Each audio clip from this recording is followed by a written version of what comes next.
The UN was born out of the massive traumas of the First and Second World Wars.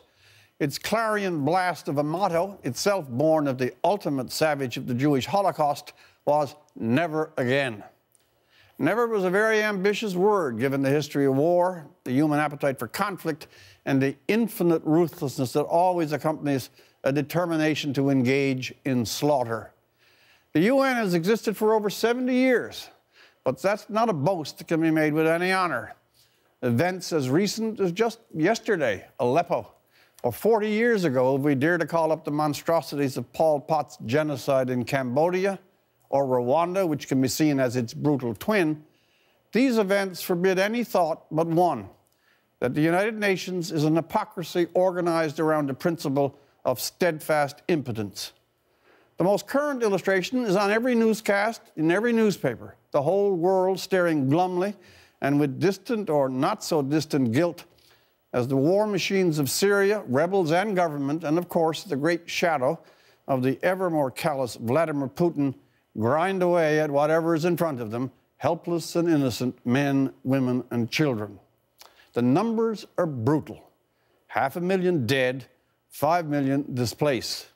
The UN won't act, can't act, and will not act, because Russia, being a member of the absurdly named Security Council, is also a principal agent of what needs to be stopped and condemned by the Security Council.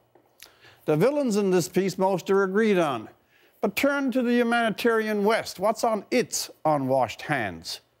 If there was a trigger moment in this tragedy, it is surely when the idealist president of Hope and Change, who on his election had the reverence of the most enlightened opinion everywhere, declared a red line in 2012 on the use of poison gas, and then broke his word, watched the red line crossed, the refugees flow, Assad continue his atrocities, the Russians come in and did what?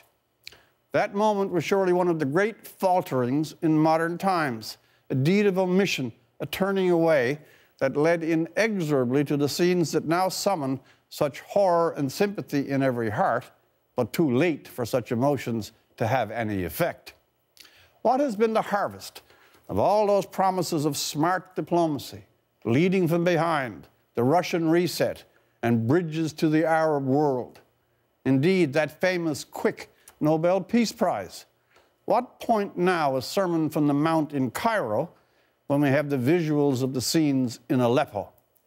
There's a painful symmetry between the United Nations and President Obama. Within the UN, never again degraded into until the next time. And Hope and Change, well, it really meant more of the same. For The National, I'm Rex Murphy.